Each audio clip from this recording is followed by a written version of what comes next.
안녕하세요. 몇 년 전에 있었던 일을 사연으로 보내보려고 이렇게 사연을 씁니다. 저랑 친구인 녀석이 한 명 있는데요. 그 친구와 그 친구의 아내와 있었던 일입니다.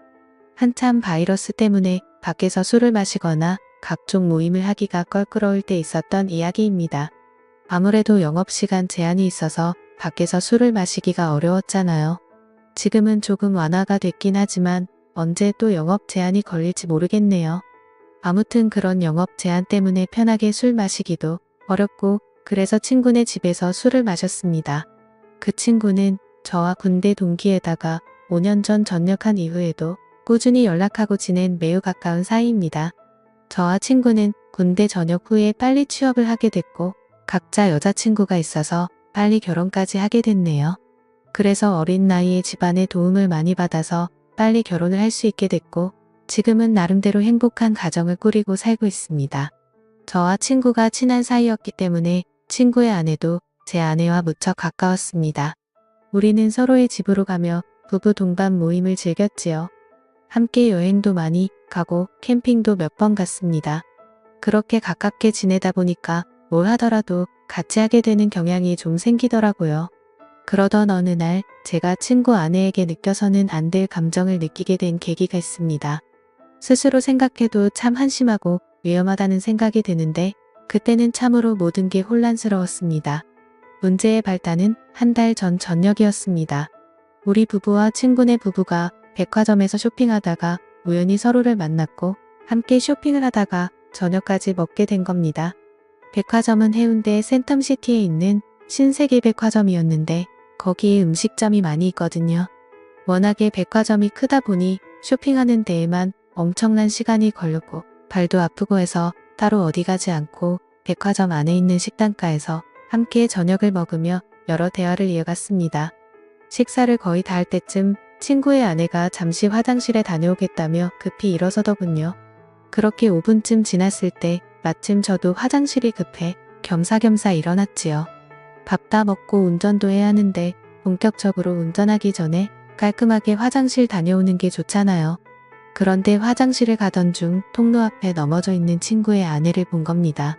저는 화들짝 놀라서 친구의 아내에게 달려가 왜 그러냐고 물어봤는데 여기 청소를 해서 그런지 바닥이 너무 미끄러워서 넘어졌다고 하더라고요. 근데 다리가 아픈지 끙끙거리면서 제대로 일어서지를 못했습니다. 그래서 발목이 너무 아프다며 일단은 근처의 의자로 친구의 아내를 옮겼습니다. 저는 친구에게 전화해 지금 재수씨가 발목을 삐어서 편한 신발을 신어야 할 것 같다며 차에 가서 편한 슬리퍼 같은 신발 있으면 가져와 달라고 말했고 친구가 올 때까지 일단 응급처치를 해야겠다고 생각했습니다. 발목 쪽을 만져보니 통증을 너무 강하게 느끼길래 일단 신발을 벗자고 말했습니다. 그렇게 친구의 아내 신발을 벗기는데 저도 모르게 시선이 친구 아내의 발과 다리로 향하더군요. 제 아내보다 하얗고 일자로 예쁘게 뻗은 그녀의 다리는 저의 시선을 완전히 사로잡았고 그녀의 예쁜 발이 꼼지락거리는 게 너무 눈에 들어오더군요. 발도 정말 작았습니다. 그 작은 발이 너무나 귀엽더군요. 저는 친구 아내의 다리를 보면서도 몹쓸 생각은 안 된다고 생각했으나 자꾸만 온갖 생각이 들면서 평정심을 잃었습니다. 아프냐고 물어보는 걸 핑계로 저는 그녀의 발과 다리를 케어해줬던 거죠. 그렇게 계속 주물러 주다 보니 친구의 아내가 이제 좀 그만 만지면 안 되냐고 하는 겁니다. 그래서 저는 당황하며 그런 게 아니라 혹시나 다른 데가 또 아프지 않을까 해서 그렇다며 말도 안 되는 변명을 늘어놨습니다. 그러자 친구의 아내는 피식 웃으며 예뻐서 그렇게 만지는 거 아니냐며 웃음을 보이더군요. 그 후로 저는 친구의 아내와 어깨동무를 하고 쩔뚝거리며 함께 식당가로 걸음을 옮겼습니다. 가는 도중 분위기가 냉랭한 것이 뭔가 서먹했는데 어느 순간 그녀가 제게 입이 묻더군요. 그렇게 발이랑 다리를 주물럭거릴 정도로 예뻤냐고 다음에 술 한번 사줘야겠다면서 기분이 좋다는 걸 표현하더군요. 그러면서 저에게 자신의 휴대폰 번호를 가르쳐준 친구의 아내 얼떨결에 저는 친구 아내의 핸드폰 번호를 땄습니다. 친구는 어떻게 된 일인지 저희에게 물었습니다. 화장실 앞에 청소를 해놔서 그런지 물이 흥건했는데 구두를 신고 있어서 미끄러진 것 같다고 말했습니다.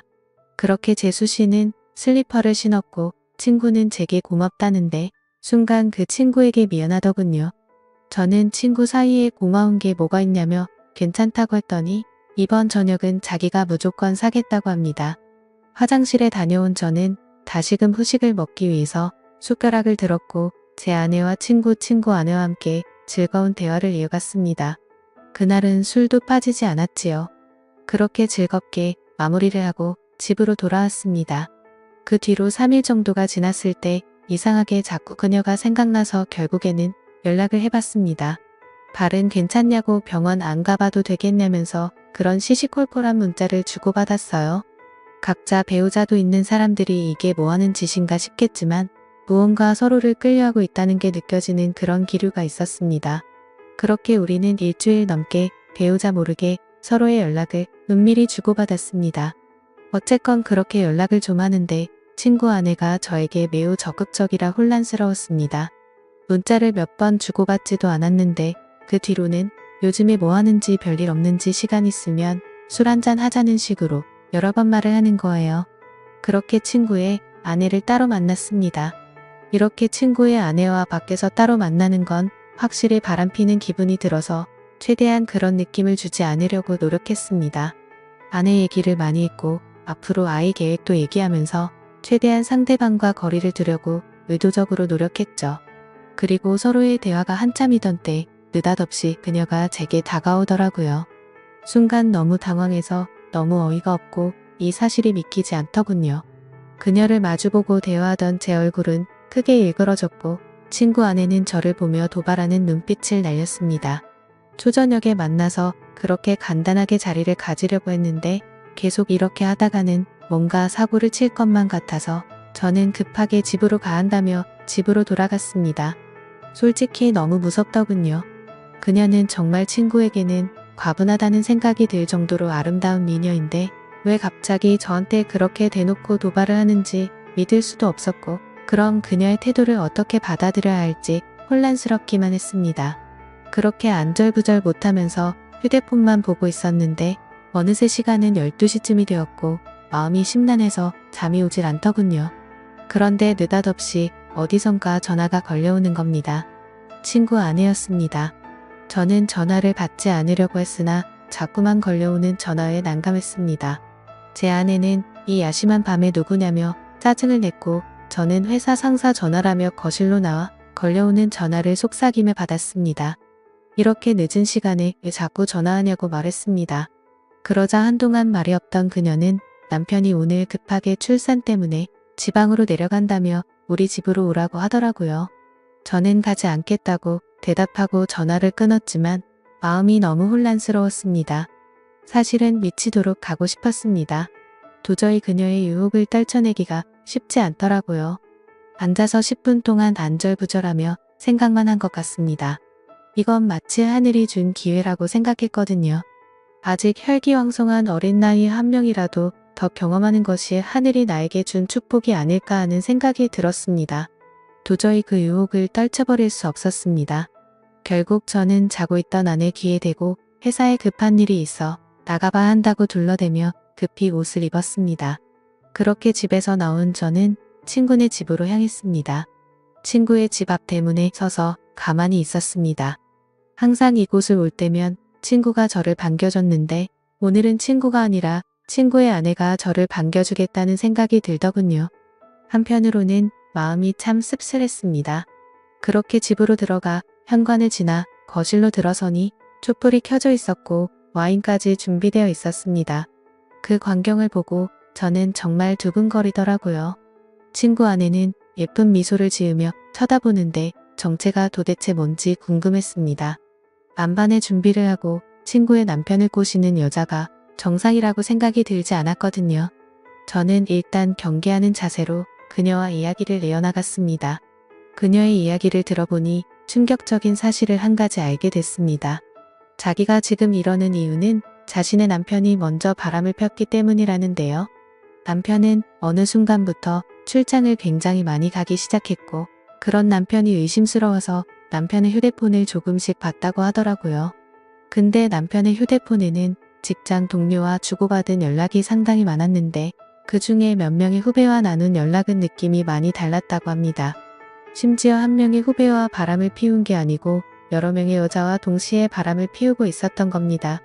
그러니까 그렇게 출장을 핑계대며 항상 외박을 했던 것이었어요. 그래서 자기도 바람을 필 생각으로 저에게 도발을 했다고 말하더라고요. 그렇게 그녀의 이야기를 한동안 듣던 저는 와인에 취해 속 마음을 털어놓았고 결국 그날 이후로 친구 아내와 저는 몰래 만나는 사이가 되었습니다. 어떻게 보면 참 이상하다고 생각할 수도 있지만 서로가 연인처럼 만나면서도 친구 아내의 고민과 깊은 감정까지 주고받았습니다. 그렇게 몇 달이 지나고 여름 휴가를 받게 되는 날이었습니다. 제 친구 녀석은 아니나 다를까 여름 휴가를 받아놓고는 또 장기 출장을 핑계로 누군가와 제주도 여행을 갔더라고요. 그동안 저도 궁금해서 친구에게 이런저런 이야기를 들었는데 저에게 자신의 외도에 대한 이야기를 다 하더라고요. 그래서 저는 이미 친구가 뭘 하는지 확실하게 알고 있으니 마음 편하게 친구의 아내와 바람을 피기 시작했습니다. 어쨌건 저도 출장이 있다고 제 아내를 속인 채 친구네 집으로 들어갔습니다. 아내도 간만에 친정에 다녀온다더군요. 남녀 사이는 정말 복잡하고 어려운 것 같습니다. 이제는 뭐가 옳은 일인지 구분도 안 됩니다. 누가 먼저 잘못을 했고 누가 누구한테 상처를 준 것이 더 이상 아무 의미가 없다고나 할까요? 그냥 저는 지금 이 순간을 최선을 다해 즐기려고 마음먹고 있습니다. 제가 이렇게 만남을 가져도 괜찮은 걸지 의견 부탁드립니다. 감사합니다.